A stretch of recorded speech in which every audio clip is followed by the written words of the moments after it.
And it's that time again. Premier League season has just kicked off, and you might be saying to yourself, Blue is our city, Manchester City fan channel. Where the hell have you been over the summer break? So I'm here to explain a little bit of that and tell you why I had to take the summer break off. If you're just now tuning to the channel, just know, as you can see by the kit, this is a Manchester City fan channel. Blue is our city, Manchester City fan channel.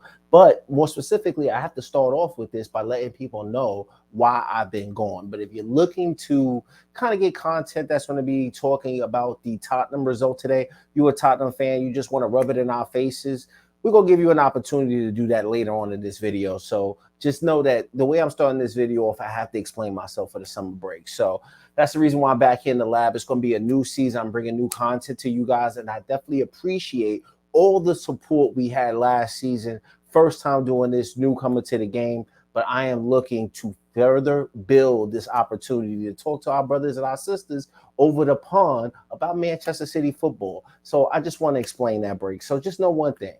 Bro, I haven't forgot about you guys. I miss everybody. We're going to get live into the content here shortly. But just know that when you're trying to come off the season as a first-time new YouTuber to this type of space, it can be kind of a bit much to deal with. Editing videos, doing things like that, developing logos. So it was a taxing process all within itself. But I had fun throughout the season, talking to different community members who are all the way across the pond, people in other countries. We talking about some of the players, and it was good to really kind of banter back and forth, even when Manchester City won and nobody thought we was going to win early in the season. Remember in December when everybody was taking shots at us, or earlier in the season when we were down in 14th place. But then we ended up getting the result as winning the Premier League. We all know how we did in the Champions League final. I'm not going to talk about that pretty much, but that's just really what this season entailed. Like last year, it was probably about 60 games.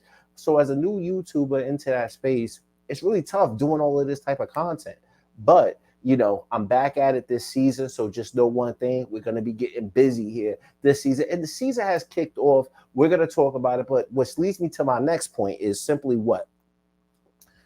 Manchester City ain't do jack shit this summer, man. I got to talk about that too, yo. I got to talk about that too, because to be fair, we did get Jack Grealish and it was looking good, yo. Jack Grealish, we spent a bunch of money on him. We're going to talk about that in this type of video. This video is going to be a long one out there, pause, but it's going to be a video talking about a lot of different things. Manchester City summer, in my opinion, was not really what we wanted to see. You know what I mean? It's like we kind of spoil sometimes as Manchester City fans, and really lucky about what we've had an opportunity to do under Pep and just over the last 10 years. But coming into this summer, I was like, yo, we're going to get a left back. We're going to deal with our striker issues. Maybe we get a midfielder in there. Yeah, I might be thinking a winger or something. But, yo, we spent bad money on Jack Grealish. We're going to talk about that. We still got no Harry Kane. We didn't see Harry Kane in the lineup today for Tottenham. Maybe that's a good sign for Manchester City. So we're going to talk about that as we get going on the show. But, yo, honestly, the city should have done better, man. It was like a weak-ass summer, man.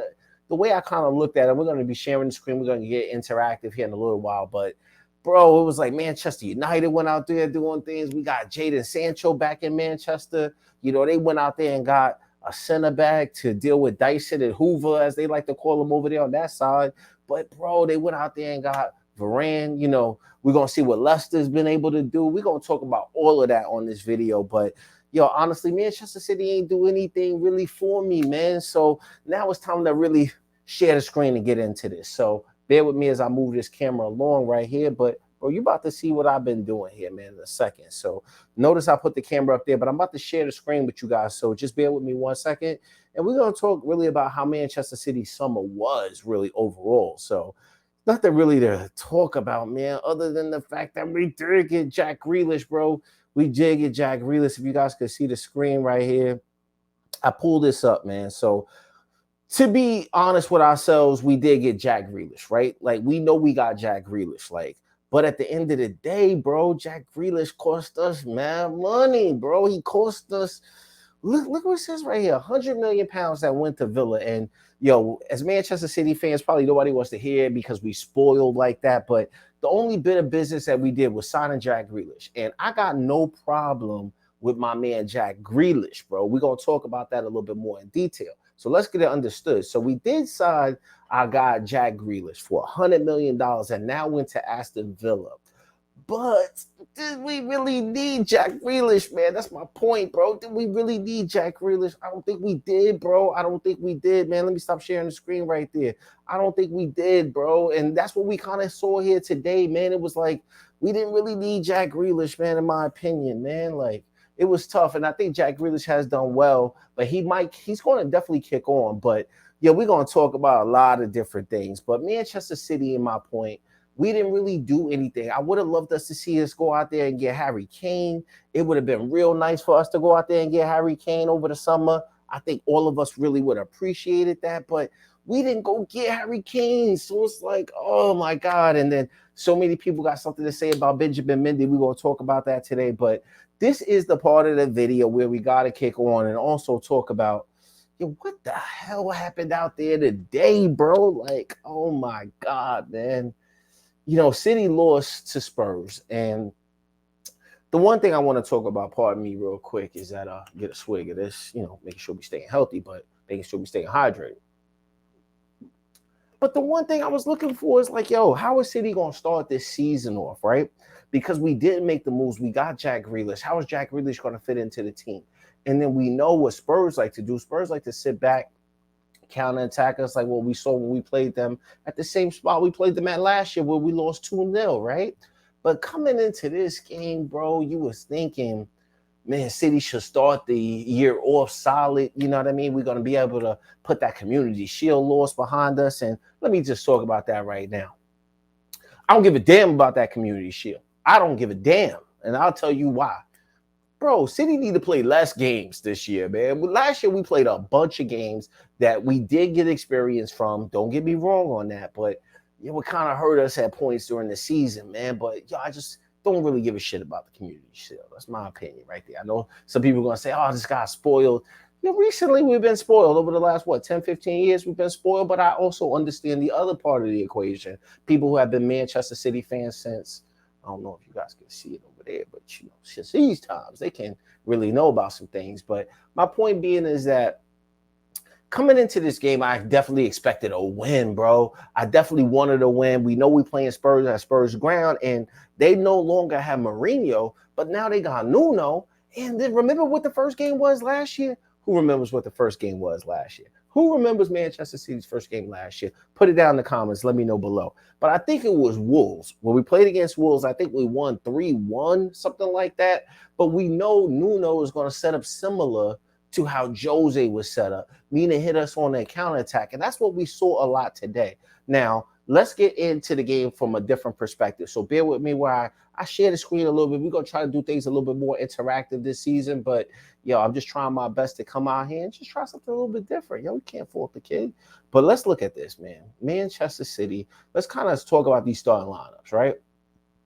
So as you can see there on the screen, we're sharing the screen right now. And looking at the starting lineup, bro, like you got to ask yourself questions, man. There got to be questions asked about the situation. Let's just be real about it. Now, Edison and goal, understand that. Jao Cancelo, what kind of game did he have today? I didn't really like his game. I mean, man, he had one opportunity to maybe do something in the game to where you thought he could have got a shot on target.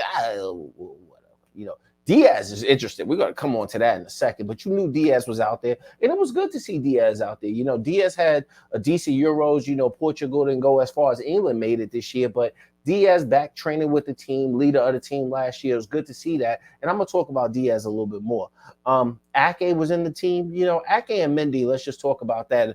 I'm going to talk about Mendy separately. But Ake, it was funny to see him playing, but you have to know that, during the preseason games, being the fact that England made it so far in the Euros, you were going to see Ake probably get some time with Pep, learn how to be a better center back with Manchester City. So it's good that he's been getting this time and this exposure, and that played itself out a little bit today. I thought he was pretty good, but there was one instance that happened. We're going to talk about that a little bit in a second. Benjamin Mendy's a whole nother case. I'm going to get on to that in a second. I thought Ferner was outstanding today.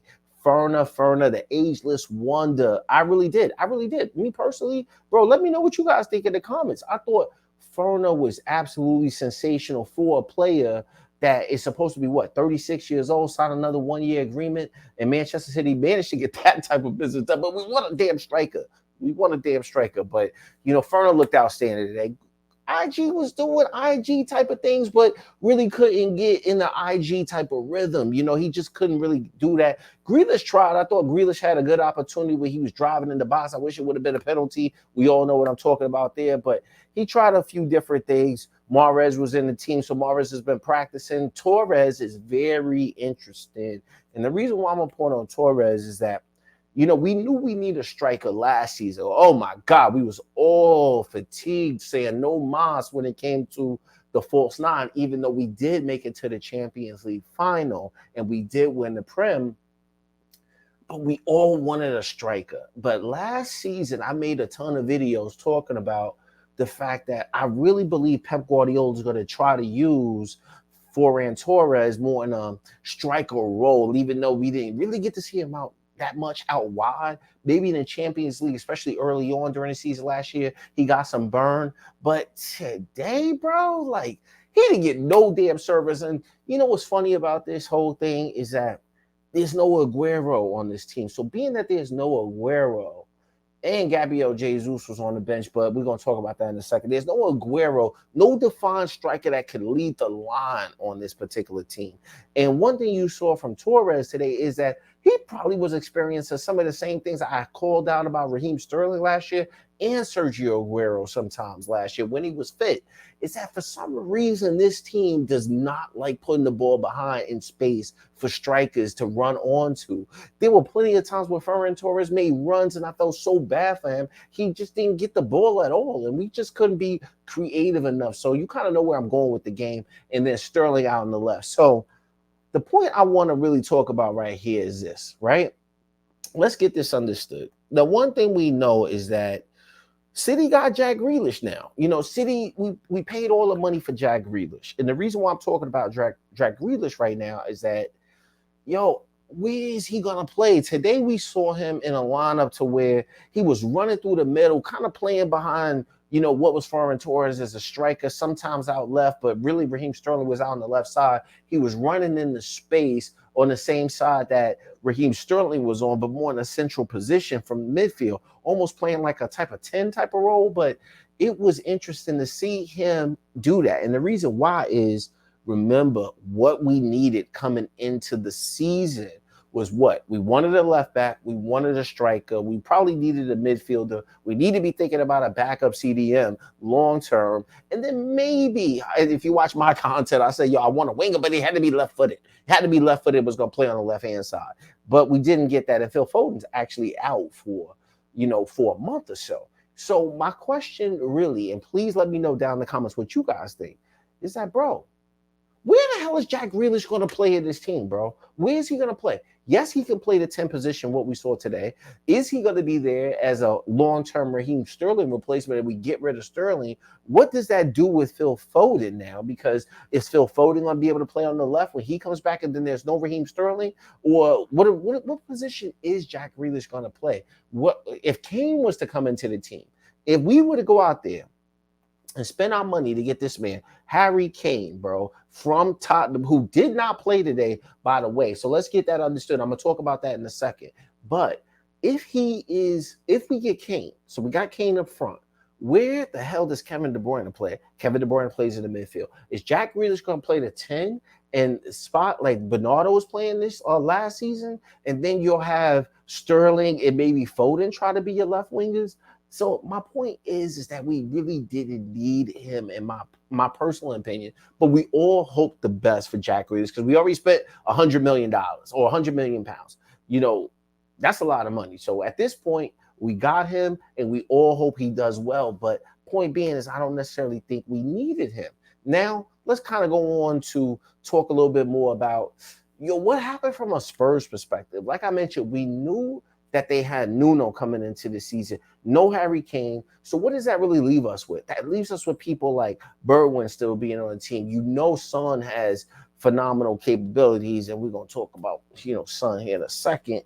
They got some players, but Nuno inherited a team that was similar to Jose as far as what Jose built last year, but also similar to what Jose's tactics were. I can't see Nuno being so much more offensively expansive. And then with no Harry Kane, We knew what they was going to kind of be able to do here today with Lucas Moore running around everywhere doing his thing. But, yo, let's kick on to talking about what Spurs had to do today, man. So bear with me 1 second, man. We got to look at their squad and how they lined up here today. But, my point being with Spurs is that I don't think that they was all that official, bro. I really don't. Like, look at their team right now. They got Lloris in there. Yo, Tungangan, bro. He did his thing now. Raheem Sterling didn't have the best early part of the game. I probably would say the first 15 minutes of the game. But the reason why that is because, honestly, Tungangan was doing his thing, bro. He was doing his thing. And Phil Foden wouldn't make that much of a difference because one thing we know about this dude is that he's young, he fast. But the one thing that was interesting about this game, bro, oh, man, I'm so glad I remembered this. Now, if you watch today's game, whether you're a Spurs fan, whether you're a football fan, or whether you're a City fan, this is the question I have for you. Did it feel like he had 4 cheap fouls in the first half? I can't remember a yellow card being awarded to somebody until like 60, 70 minutes. The question I have is this the year where the Premier League says, you know what, we're going to let players play a little bit more this season? Keep an eye out for that because that's what it felt like. That's what it felt like. I'm not whining. I'm just saying that'll be interesting. So going forward throughout this season, was that something that set the tone this year to be like, yo, you know what? We're going to let players kind of get away with much more. We're not going to be just throwing out yellow cards like the way we've been seeing over the previous season. But that's just the way I felt about the situation. So he had Sanchez in there. They still don't have Toby in there. I don't see Toby on the bench right now. But Dyer, Reguilon, he's going to get up and down the pitch. But, Højbjerg in there. Højbjerg does his thing. He's a very solid player. Dele Alli, Birdwine, Son, and Lucas. That's who I want to talk about right now.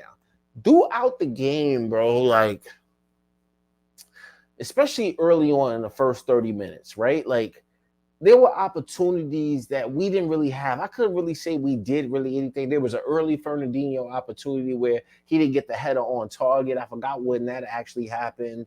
But the one thing that you saw is you knew Spurs were going to be dangerous every time they was on the counterattack. Every time we was driving the ball and we lost possession of the ball many a times in this game, they was running.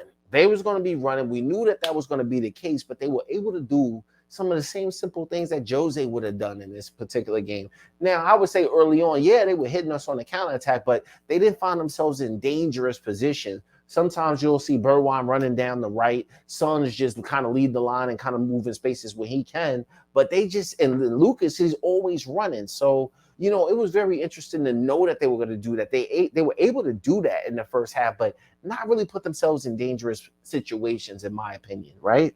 So that's what they had pretty much going for them. And we knew that was going to be the case, right? But then, bro, and then this is something else I got to talk about. So let me stop the sharing right there. Is kind of bring it back to me. Is like, bro, nothing was really happening in this game from a Manchester City perspective. Our passing wasn't really crisp, as you can understand. Remember, this is fairly a new team coming into a new year. Yes, we've had players that have been there the whole time, throughout the game, throughout last season, but the team just wasn't fully functional. Keep in mind, it's the first game. And the reason why it may hurt some Manchester City fans is because it looked unprepared. It looked like the team just wasn't really flowing the way it needed to. Pep made no changes at halftime, but then also it kind of appeared like he didn't pick the best team. Like, there's going to be some people out there that are going to say to themselves, why the hell did he pick this team? There was something with Bernardo. Yes, you might try to work in Jack Grealish there instead of having Bernardo. Kevin, we know, is just kind of really working himself up there. But, you kind of look at it and kind of say to yourself, why the hell did he pick this team? But, I want to kind of go back to something else. And this is very important because a lot of people got a lot of things to say about one person. So let me kind of go to Manchester City, and we're going to talk about one particular player's game, right? So, like I said, I was going to leave Mendy alone, right? I thought early on there was an opportunity where Mendy was the one that put in the cross for the Fernandinho header that kind of was off target. Mendy was finding himself in those particular opportunities where I thought early on in the first half he was doing things good. You could argue he was losing the ball, But this is the point I want to make about Benjamin Mendy. I don't give a shit as a Manchester City fan. Yes, I'm a diehard Manchester City fan, but I don't want to hear the excuses. And I'm going to tell you why, bro. I'm going to tell you why. I know I seem like I'm coming on a little bit strong there, but let me tell you why, bro. Because Pep Guardiola had mad opportunity throughout this season. Remember what I said, Manchester City ain't do shit in the summer other than get Jack Grealish. I got to keep it real about that. We did get Jack Grealish, but the point I'm trying to make simply is this. Pep Guardiola had an opportunity to get rid of Benjamin Mendy or go out there and find a left back. So what am I really talking about there? Like when you look at the game today, right?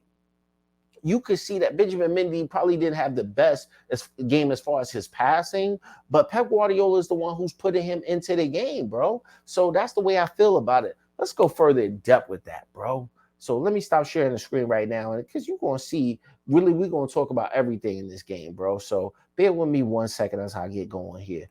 Let me know if y'all guys liking the new camera angle. It might be weird a little bit, but it feels good to me. I don't feel like the camera's just all up on me the whole time. But, let me kind of share my screen right now, and then we're going to talk about this whole thing about Benjamin Mendy.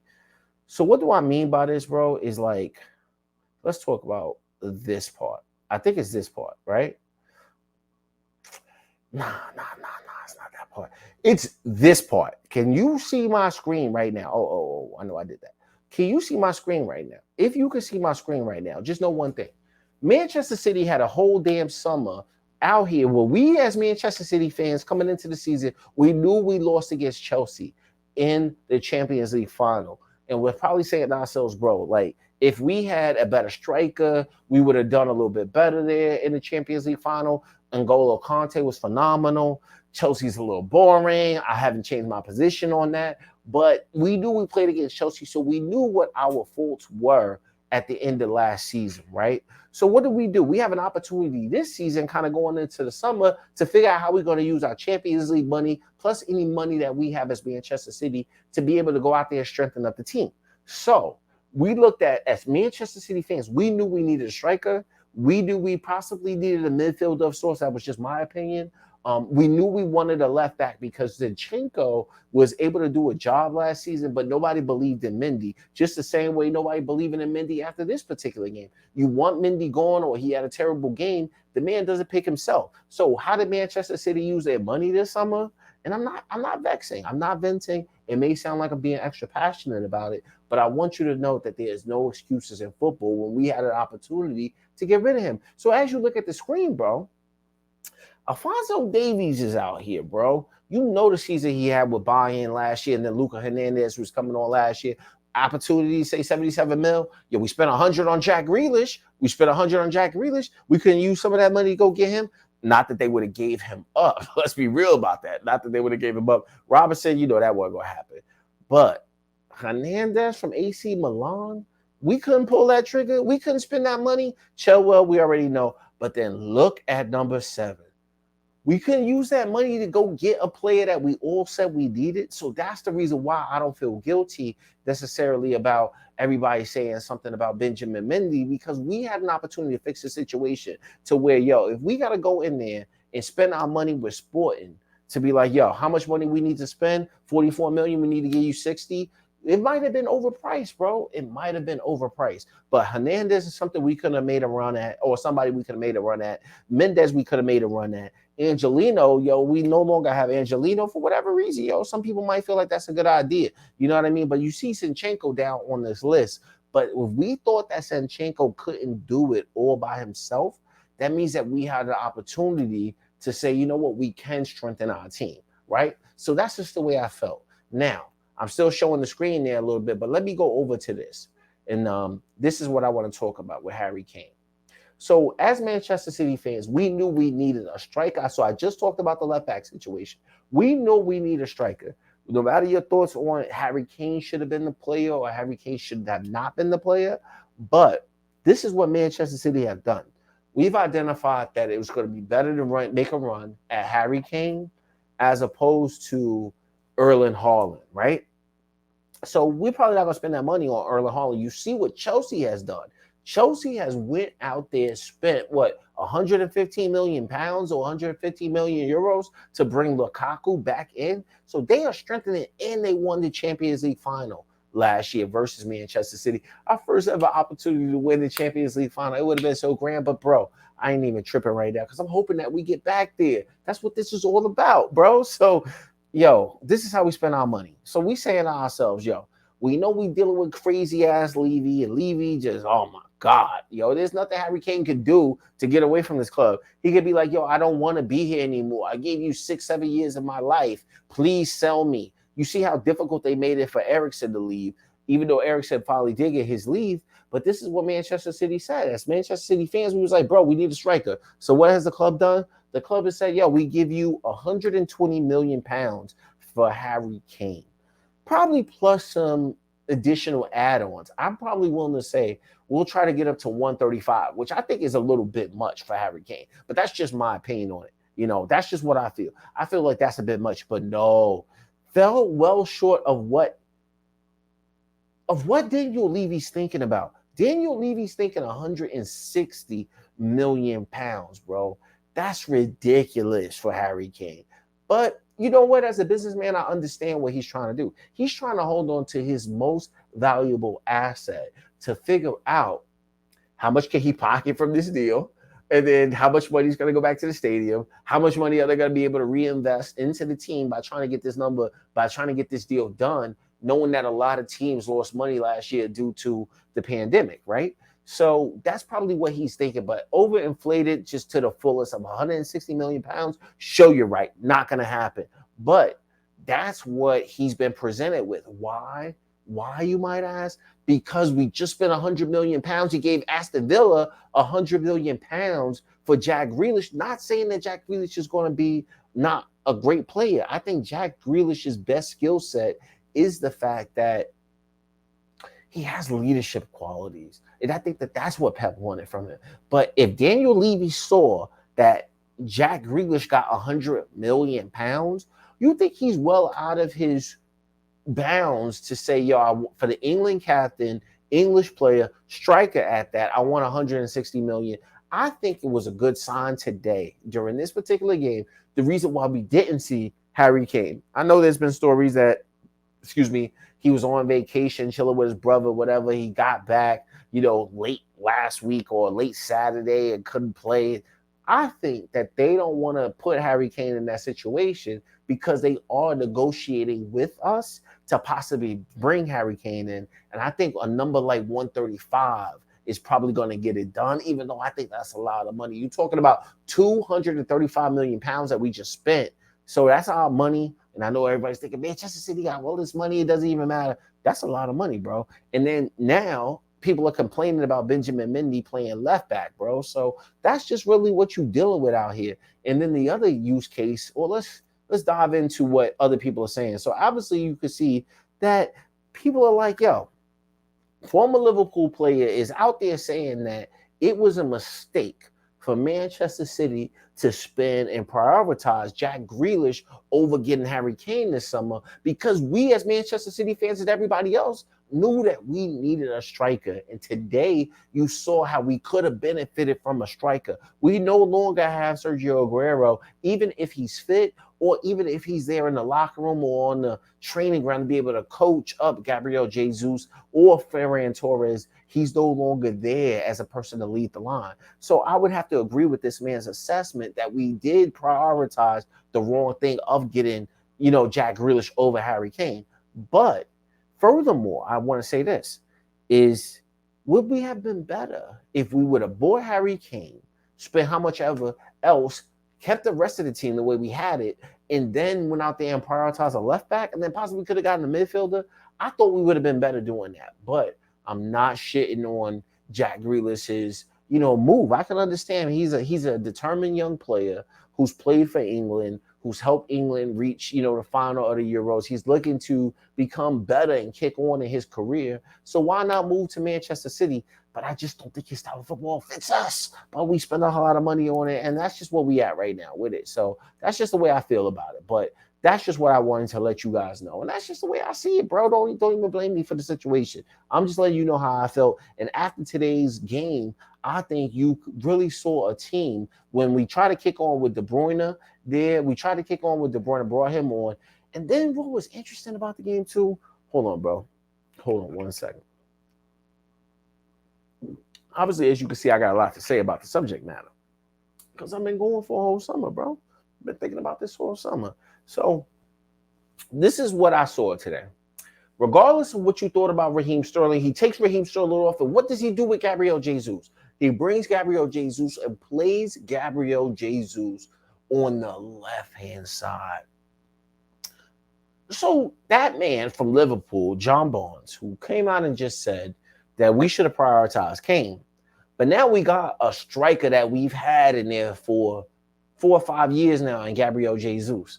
Then when he's being brought on, we got him playing out on the left wing like we had Sterling out here.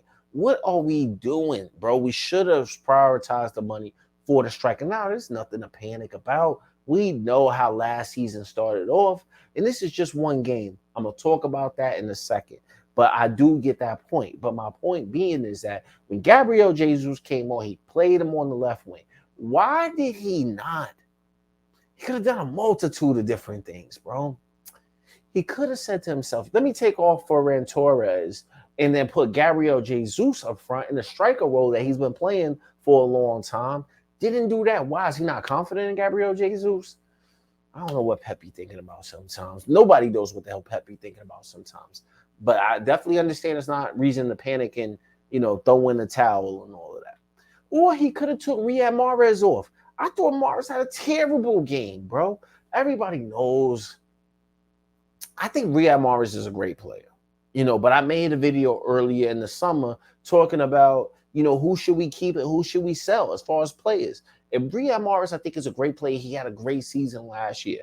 But when you looked at his numbers, I think his highest numbers since he's been a Manchester City player has been something like 11 goals in a season, 9 assists, something like that type of number is what you usually get from Riyad Mahrez. I thought last season he had a great game, but what you saw today, especially against Spurs, is that he slows up the play so much. Ay, Dio mio, bro. I'm watching the game, and I'm like, yo, you pass the ball a little bit faster. Stop trying to hold the ball so fast. But he just slows down the play a little bit too much for me, right? So he could have took Torres, put Torres on the right, took Gabriel Jesus, put him through the middle, and then kind of tried that. Or put Sterling on the right, do something with Gabriel Jesus, or just switch it up in a different type of way. He didn't even think about doing that today. And then the one opportunity that we really did have that probably was a real good opportunity was a pass to where I think Gundogan had the ball on the left-hand side, passes the ball out to Sterling. Sterling drives on the left-hand side. He finally gets past the defender, kind of slips a little bit, manages to kick the ball into the box. And on his left foot, it just gets past everybody. And then Riyad Mahrez was right there, but he kind of stumbled. And at least I'm not saying he had to. Some people are going to say, yo, he missed a sitter and all of that. I'm not going to say he missed a sitter. I just think he should have made contact with the ball and at least try to get it on target. You always got to think to yourself, you can't score a goal if the ball is not necessarily on target. So just try to aim for that. But he had an opportunity and kind of squandered that opportunity. Ferran Torres had one particular opportunity where I think João Cancelo put the ball in, and he kind of missed the ball and kind of misplaced it a little bit. And then next thing you know, the ball went over and he kind of squandered that opportunity. But I didn't really see a style of football that was like similar to Centurion style football to where, let me talk about that real quick. So I think that everybody knew last year was a different, ooh, that's kind of nasty, but last year was a different style of football for Manchester City. It was slightly more defensive than Manchester City has been. We've been a lot more expansive as a team. So I would kind of turn the camera around, but I'm not going to do that. But, we've been a little bit more expansive throughout the years, right? Throughout the years from the Centurion season to playing a little bit more fluid style football. Last year, slightly more defensive. Today is a very, very, very minute, small sample size, but the style of football that we saw is one that we hope we're not going to see throughout this season. So that may lead to a little bit of the angst why you might hear some desperation from Manchester City fans today, because the style of football, it just wasn't sexy, it wasn't fluid, it just didn't do its thing, in my opinion, bro. But that's just the way I feel about the situation. All right, so we got on to that point. Now let's talk about this, right? Because as the game went on, bro, you're going to see this type of play happens, right? Like, This was a very vital moment in the game. Remember, I talked about Spurs being deadly on the counterattack. And there were opportunities where Spurs was definitely making the most of their counterattacking opportunities. But this was one opportunity where Benjamin Mendy and João Cancelo, throughout this particular match, they went so far forward today, right? They all went so far forward that it was hard for them to get back. So when you're looking at what you're looking at right now, Son has the ball. He's driving down on what would be the right-hand side. He gets the ball. Nathan Ake goes out there to try to close down Son, right? He goes out there to try to close him out, but the Benjamin Mendy so far forward to where it's unrealistic at Benjamin Mendy at his prime. You think he's Usain Bolt, and he's going to get back, and try to tear his ligament again to try to cover that type of ground. He was so far forward in this particular case, and that's the way Pep plays. So it's not always going to be on the fullback sometime to get back and cover, knowing that Pep puts him so far up the pitch. From the beginning of this game, we knew that Tottenham was going to hit us on the counterattack, whether it was Jose, whether it was Nuno. We knew that was going to happen. But Pep could have said, you know what, let me kind of keep the back four, protect them a little bit. But in this particular moment, Benjamin Mendy is so far forward. Nathan Ake steps out to close down on Son in this particular opportunity, but Son kind of gets around him on the left-hand side. Great shot by Son, but the one person I want you to pay attention to is Ruben Dias. Look, I'm not saying that this is Ruben Diaz's fault, but in my personal opinion, Ruben Dias got in the way of Edison being able to clear that ball or catch it or save it, whatever word you want to use. I think that he impeded his vision to be able to send that. So I don't know. And, when you think about City, for instance, and this is something we got to talk about real quick, City are not known for putting their hands behind their backs like that. Remember last year, it was a big talking point about Spurs in particular is under Jose. Jose was like, yo, you got to have your hands behind your back. You got to have your hands behind your back. So that way it doesn't, hit your arm and then they call, handball and it's going to be a penalty and all this type of stuff. So Jose kind of convinced that. But I can't remember, City doing a lot of that last year. And for Diaz to put himself in this situation, it was kind of like, yo, I wish he didn't do that, or moved out the way or tried to clear it. I just wanted him to have another action. And I think that Ake tried to do the best he could do. But, this was really a good move by Son to be able to creep inside on the left foot, get it past Edison, and now Manchester City are down 1-0. But even when we try to get back in the game, there was really nothing that we really could do, in my opinion, because of the fact that, this game was just so crazy from a Manchester City perspective to where there was no fluid movements, man. It was like this team felt like they didn't even know each other, in my opinion. But that's just what we saw there today, man. So the next point I want to talk about, and that's kind of moving on from Tottenham. Tottenham won the game, fair enough to them. They fans are going to be ecstatic, but we already seen how this goes, bro. We know that we lost against Tottenham last year in their new stadium down there in London. They won a game. They beat us 1-0, and we still went out there and won the league last year. So I'm not really so much disappointed. Other Manchester City fans, bro, if you watching this, you little shorties out there, I want to see a picture of the shorties. Well, I have a picture of the shorties out here. Little kids that are watching this at Manchester City fans, bro, just know one thing, bro. City going to be all right. We going to be all right because, bro, we seen how this movie ends. Hopefully that's a lot of bravado. That's a lot of confidence. But I'm hoping that City can do a little bit better. But we got to talk about the rest of the Premier League, bro. We really got to talk about it because now when you really think about it, I want to bring something up here a little bit, we got to talk about the rest of the league. And before I get into that, let me say this, bro. I am so thankful that Manchester City won the league last year because coming into the season, I really only cared about one, maybe really two things. I'm gonna get a little bit comfortable when I say this. Is that I don't really care. I really cared about one or two things last season. I want Manchester City to win the Premier League. That is our bread and butter. My goal is to get past Everton as far as Premier League titles. Then we're going to get past Arsenal. That's what I want as a Manchester City fan. Now, I want a progression in the Champions League, right? So we know that we kept getting waxed and losing, whatever you want to call it, in the quarterfinals. We ended up making it to the final. So that's really what I wanted last year. I just wanted progression. So we did our job last season. But coming into this season, bro, it's going to be tough for competition because last year I thought teams were garbage. I thought the Premier League was kind of semi-garbage last year. Semi-basura, bro. Semi-basura. And let me tell you what I mean by that. I'm taking it every day. Like, I'm happy Manchester City won the Premier League. Let me just be clear about that. But, bro, I thought the league was trash last year. Let me tell you why, bro. Look at Liverpool, right? Liverpool last year suffered mad injuries, yo. You talking about where VVD, one of their most influential players, vice captain, whatever you want to see, one of the nicest center backs, and Vinny gave him respect, so I'm gonna give him respect. And VVD was doing his thing. I see what you're doing already, VVD, but we're gonna talk about that in a second. But good to have you back. But yo, we know that like teams are going to be better. Last year, Liverpool lost VVD. They had to have Fabinho back there playing. They had to have Henderson back there playing. Lose Gomez. Matip, lose him. Got to go out there and sign left backs or go out there and sign more center backs. Mane's not really doing his thing. Firmino's not doing his thing. So Liverpool wasn't cracking on as well. United were there. They was kind of beating us in very vital moments, but, they hoped to get better, but they was right there, So let's just say United was right there. But, they had their moments, and if they would have had a better squad, you could have said they could have pushed on. Jose was doing his thing, but Harry Kane and Jose and that style of football really wasn't challenging us. And Leicester, when you really think about it, Leicester, they did good last year, but they really didn't have the squad depth to really compete with a team like Manchester City.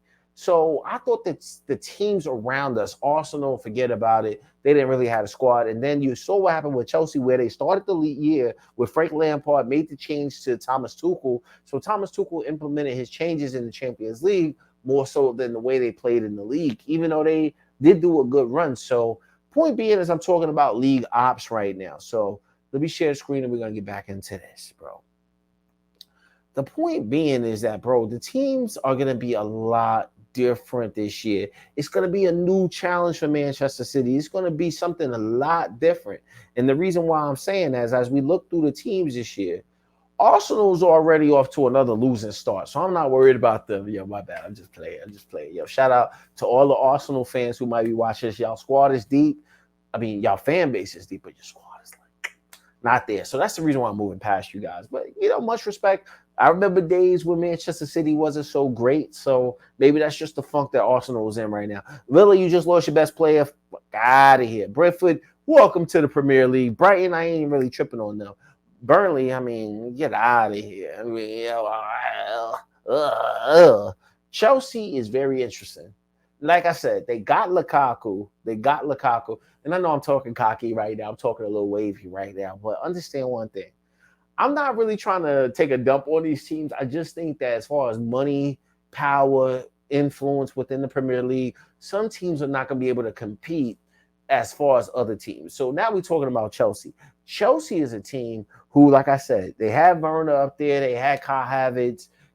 Thomas Tuchel came in, did his thing. So they spent their money out there and said that they're going to bring somebody who they already had at their club, being Lukaku, bring him back to Chelsea to kind of get some things going for Chelsea, and that's what they were going to do this season. So they're going to spend $115 million trying to get Lukaku right. You know what I mean? So that's what they chose to do at Chelsea.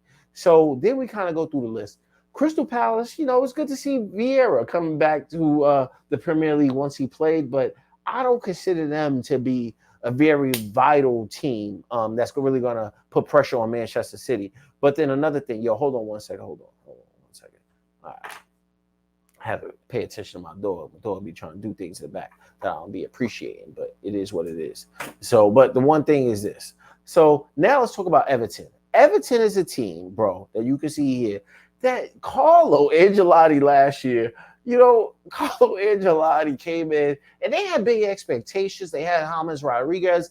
I kind of thought Everton was making some nice moves last year, but now they lost Carlo Ancelotti going back to Real Madrid. Leeds probably did a lot better than what most people think they did last year. I mean, Bielsa came in and did his thing. Now let's talk about Leicester. Leicester has made a few key signings. So it's going to be very interesting to see if Brandon Rodgers can now get the best out of this particular team that he got.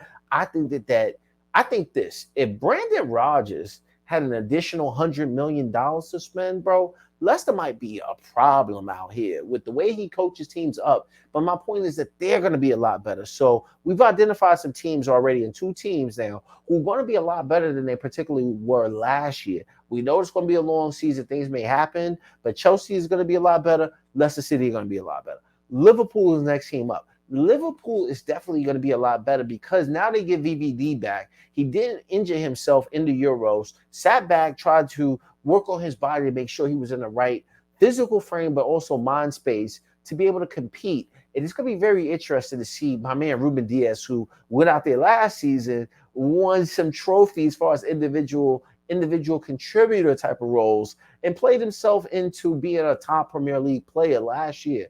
But now what is he going to do? We know he kind of, in my opinion, could have done a lot better today, but Ruben, don't even worry about it. You were a champion last year. You know, you got some vital experience underneath your belt last year, especially in the Premier League, being the leader, but now VVD is back. So it's going to be very interesting to see how VVD kicks back on. We know that they played against Norwich, right, over the weekend, and I think they kept a clean sheet, right? VVD's back there with bad tip. Is VVD going to be able to kick back up? And Ruben Diaz, this is an opportunity for him to really get challenged. I can't wait till we play Liverpool to see if he's going to be learning. And I always love these type of moments because I think that Ruben Diaz is a phenomenal player. But everybody knows who watches this channel, bro. That's what makes us different. I always like to see our players get challenged. So it's going to be a challenging season out here with Liverpool. Even though they didn't really make a lot of signings in the midfield, we know that they lost Wijnaldum. And, you know, they possibly could go out there in the transfer market and do something, but it might be interesting to see if that team can kick back on now that they got VVD, but also that front 3 or 4, you know, you got Jota up there now. Hopefully he can stay fit, but between Mane, Salah, Firmino, you know, they've been rocking together. That's a lot of wear and tear on them legs underneath, you know, especially club-style football. So now we got a third team in the mix who's going to be a lot better. Let's talk about Manchester United, right? Got to take a swig of the kombucha for this one. And the reason being is that, yo, think about it. Last year, their team, you know, they had Cavani. Martial was out at periods during the season. Rashford puts a lot of wear and tear on his body. But point being I want to make is that they always have Fernandes. They always have Pogba. Luke Shaw is there, no matter how you feel about Luke Shaw. But now they needed a winger. They went out there, spent their money that they should have probably spent the previous year. And now they got Jadon Sancho. Welcome back to Manchester, kid. It kind of, you see, excuse me, taking a little time to say that. This don't even feel right. Don't even feel right saying that because we know Jadon Sancho was a Manchester City player, man. It just didn't work out for whatever reason. But now he's back in Manchester. They managed to pull the trigger on this deal. So a vital piece that they was missing last year, they now get this year, right? Then they went out there and signed a center back to kind of bring up the whole Lindelof and you know, Harry Maguire thing, you know, because whether you like that pairing or not in Manchester City, you know, obviously we hate them, but, you know, they did get better. They went out there and bought a player who has won La Liga, who has won the Champions League, who has won the World Cup. Rafael Varane has done a lot of work in the football world, even for somebody his age. So you would have to think that they're going to be a little bit better. It'd be interesting to see what Manchester City versus Manchester United comes back around. Pep, we need this win, bro. I do not want to start off this season by having to deal with hearing this team shit again. Dealing with their fan base, I'm going to have to deal with all of this, bro. So speaking of that, that's a funny story, bro. I was out there the other day getting some food, bro. Premier League obviously is going to kick on this season. It's opening weekend in the Premier League. So, yeah, bro, I was out there the other day trying to get some food. Bro, I'm going to the Indian spot to go get some chicken marsala, tiki marsala. And then, bro, I'm rocking one of my Manchester City jerseys. The owner of the spot is like a United fan. And he goes, bro, you know you can't be wearing that jersey up in here. Because, you know, everybody rocking their jerseys this weekend, trying to show their loyalty out here. But me, it's just Saturday night, bro. I'm just trying to get some food before I go out and try to do my thing. So next thing you know, the bro goes, yo, you can't wear that jersey up in here. And then he just says something about the Red Devils. And I'm just like, yo, we can't avoid these type of people. So now their fan base is a little bit rejuvenated because they think that they're going to get over the hurdle. So now we talk about Liverpool, Leicester, Chelsea, Manchester United. It's 4 teams who's potentially going to be better than they were last year. Tottenham ain't really worried about them. I don't think Tottenham necessarily has a squad. They lose Harry Kane, you would have to imagine that they're going to struggle some point within this particular year. So that's the way I'm kind of feeling about this Premier League season, to be honest with you guys, bro. That's the way I'm really feeling so far. So the league opposition has got a lot better, in my opinion. Narrowed down as far as the teams, but I think a lot of teams, or the 4 teams that I identified, I think they're potentially going to be better. And the good news is that Manchester City still has some time to strengthen our squad, but we did lose today, and I think it's interesting that we kind of lost the style in which we lost. You thought to yourself, and maybe this is just me for thinking, right? What about if Pep Guardiola didn't put the strongest squad he could have put out there today to send a message to say that he needs a striker? Mourinho is famous for that type of shit. I hope that Pep did not do that. And I don't think he did, but it kind of makes you think that Pep Guardiola definitely didn't put out a strong enough squad, in my opinion. He could have put out a better squad a little bit, and kind of let the players do their thing for the first 60 minutes and then take them off. But, Zinchenko played, Kevin De Bruyne came on late, but, no Bernardo for whatever reason. I don't know. It's not like Bernardo's going to kick on and necessarily scores a goal, but you got to imagine that he could have done something. John Stones was there, but maybe he's giving John Stones and Kyle Walker a break. But the one thing I want to say in closing in this video is that going forward for Manchester City throughout this season, it's going to be very interesting to see what the club does, because you got to imagine to yourself, bro, we lost today. It's not the end of the world, but when you look at a team like Manchester United going out there beating Leeds 5-1, I think they demolished Leeds one time last year too. Liverpool won their game. It's early in the season. We saw this last year, so hopefully Manchester City can get over the troubles we had today and then be able to kick on, bro, for next the next few games. Maybe try to get the Harry Kane deal over the line. If the Harry Kane deal can't get over the line, go out there and get a left back. So we have some opportunity before the window closes, but it'd be very interesting to see if Manchester City is going to do the deals that we need to, meaning Harry Kane, and try to go get a left back based on what we saw here today. But at the end of the day, if we don't get Harry Kane, can we win the Premier League? Which leads me to what I'm predicting for this season.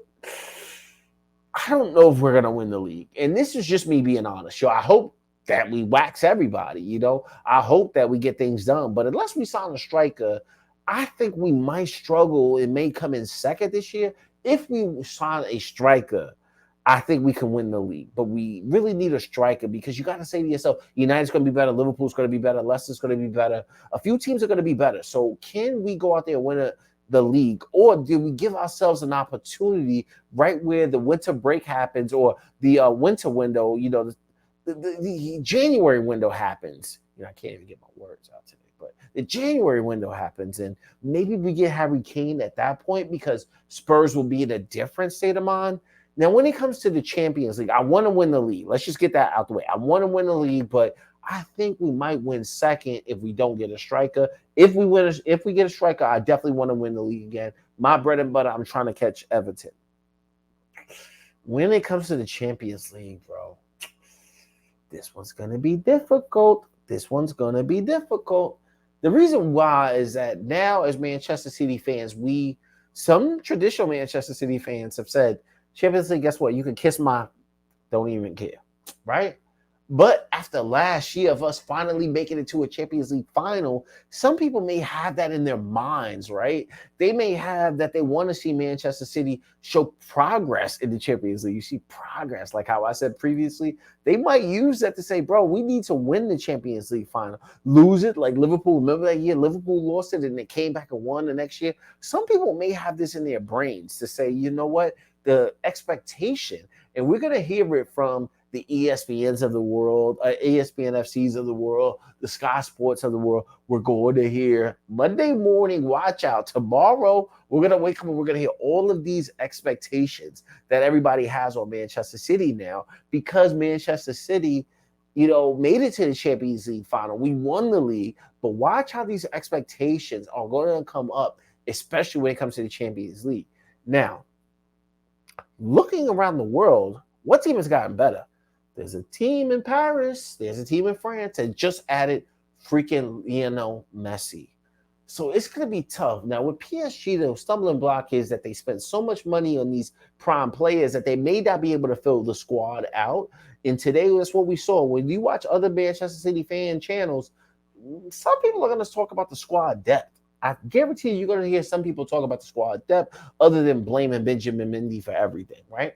But as far as the Champions League, you would think that Bayern's going to be a lot better too. They may have an opportunity to be better. Then you still got to deal with Chelsea, right? So Champions League's going to be a lot harder. I just hope that we get past the quarterfinals. Imagine if we lost all those years. We lost round of 16, lost all those years in the quarterfinal. We get to the final, right? And then we go backwards this year and we lose again in the quarterfinal. I don't want that to happen. I at least want to make it to the semifinals. That's my expectation. So I want to win the Premier League, which is going to be a tough job, a tough ask to do this year. But I really want to win the Premier League. Might be unrealistic until we get a striker, but I'm hoping that, if I got to pick one, we will win the Premier League. I'm not saying it with confidence. We will win the Premier League. I'm not saying it with confidence. Manchester City, I hope, is going to win the Manchester. It's not no confidence, bro. But the point is that I want Manchester City to win the Premier League, but I think we might come in second. When it comes to the Champions League, bro, I really don't think we're going to win the Champions League. It might be a little bit more difficult, man. That's just my thing, but I hope we win the Premier League. If I had to choose, always Premier League. Yo, Carabao Cup, yo, I don't care what it's called. Yo, let Arsenal or one of them other teams win it. I don't want to be as many competitions as I was last year. The team played a lot of games, bro. I'm not trying to be in that many competitions. Just go out there, get a striker, get a left back, and I hope you get it done. But as far as the Premier League, keep in mind, it's week 1. Manchester City have shown that we can, especially when we have our first team squad and Pep picks the right players, we could be better than what we saw today. So in closing, it's not nothing to overreact about, but it is, if you feel that little tingly feeling in yourself, if you're like, yo, oh man, it just didn't feel good out there today. Understand it didn't feel good because his team looked foreign, like they didn't know each other. We probably didn't handle our business as far in the transfer market of going get the actual position that we needed. But just know it's a long season and we've been here, done this, especially last season. We know it's a different season this year, but we hoping that Manchester City can turn it around. So, yo, really in closing, I want to say this. Yeah, I want to thank you guys from the bottom of my heart for all the love and support we had last season. As we kick on as Blue as Our City, Manchester City fan channel this season, I'm thinking about switching it up a little bit. I'm thinking about doing much longer videos because I'm going to do less videos. I don't want to just be bringing you guys video content for the YouTube algorithm every single day. I really work a job, bro. I really work a job, and I work hard at my job. So I'm spending like 60 hours, but I would love to keep talking to the community. But I'm going to have to do it probably one time on the weekend and one time during the week because it's really hard to do every single day. But I really want to say, yo, thank you for all the love and support that you guys showed the channel last season. And this year, it's going to be better. It's not started off to the sexy start we would have wanted, but yo, hopefully it's going to be a lot better. But I want to say, yo, thank you for the bottom of my heart because everybody really showed a lot of love last year. And I need you guys to keep subscribing to the channel. If you're liking the content, feel free to hit the like button. But join us on the journey. Roll with the Blue is Our City squad. If you're a Manchester City fan, no matter whether you're based here in the U.S. or you're based somewhere overseas somewhere, yo, just join the family, do the right thing, hit the like button, subscribe. And most importantly, get at me in the comments below to let me know what you guys thought about the Manchester City loss today. But until the next video, I don't know when I'm going to see you guys again. I'm hoping I could do a video on Tuesday. But much love as always. And no matter what, we still forever City.